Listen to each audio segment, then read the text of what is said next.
Hello, and welcome to this next video on our self-care challenge.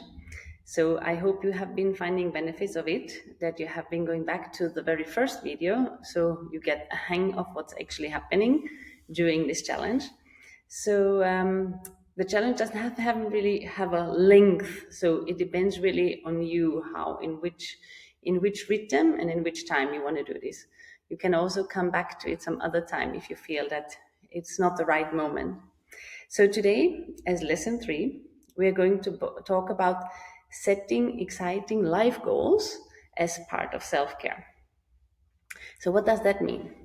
We all kind of maybe at some point in our lives look for a purpose, for a reason why we're doing what we're doing. And often it's not so easy. Often it's not so straightforward to say yes, this is what I came here for.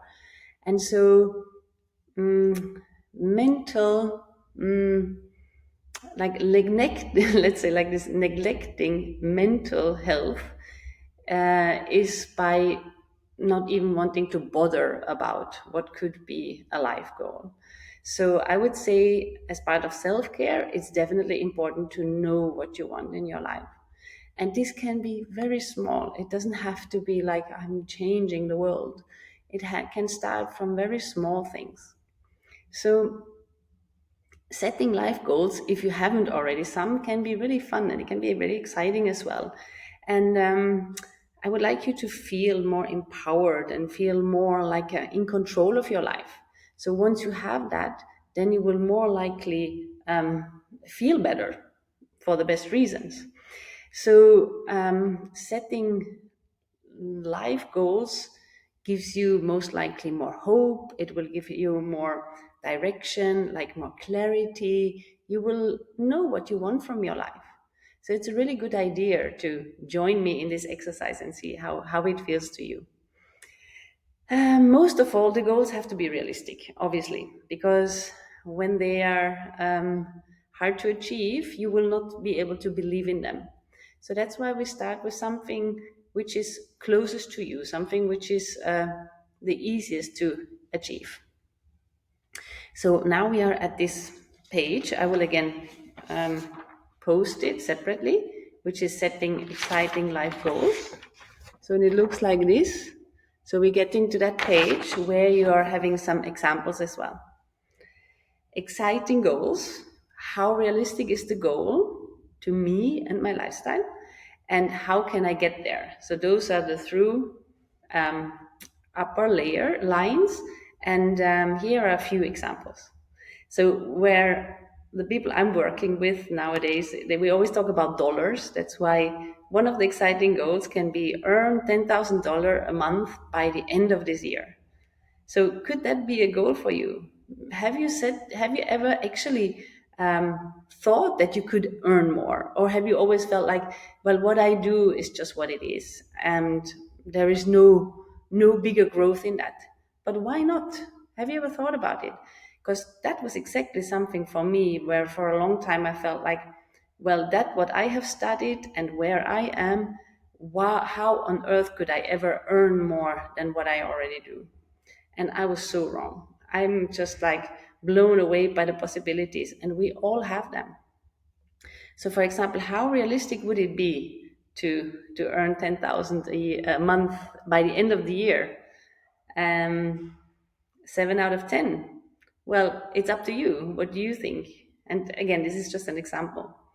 And how to get there? Of course, we need to know, if I want to do that, how am I getting there?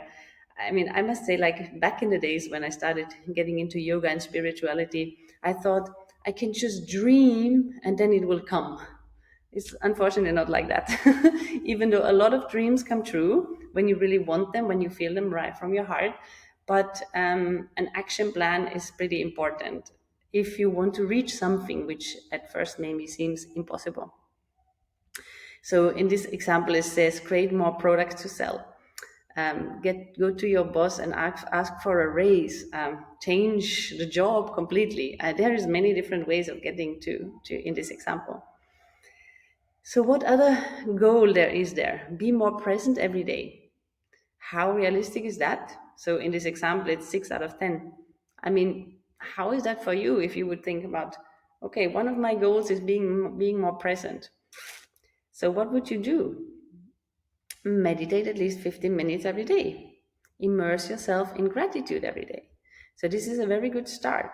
So setting yourself a goal, because in the end, the choice of being more present means I decided I want to feel a certain way.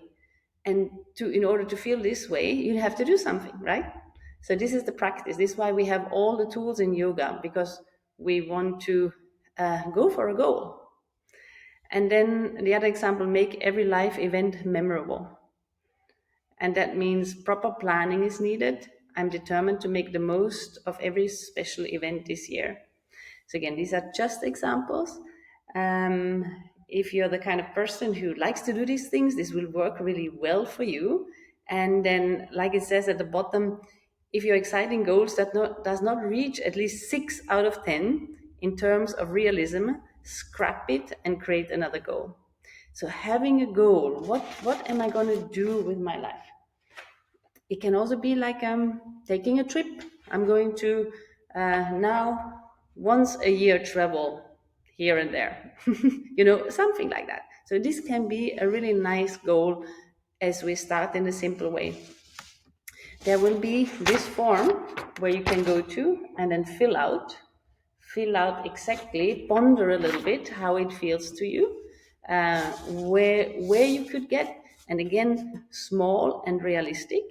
And in the next video, we're talking about the spiritual self-care and how, like a life goal, which is much more than this more superficial being, which goes a little bit deeper.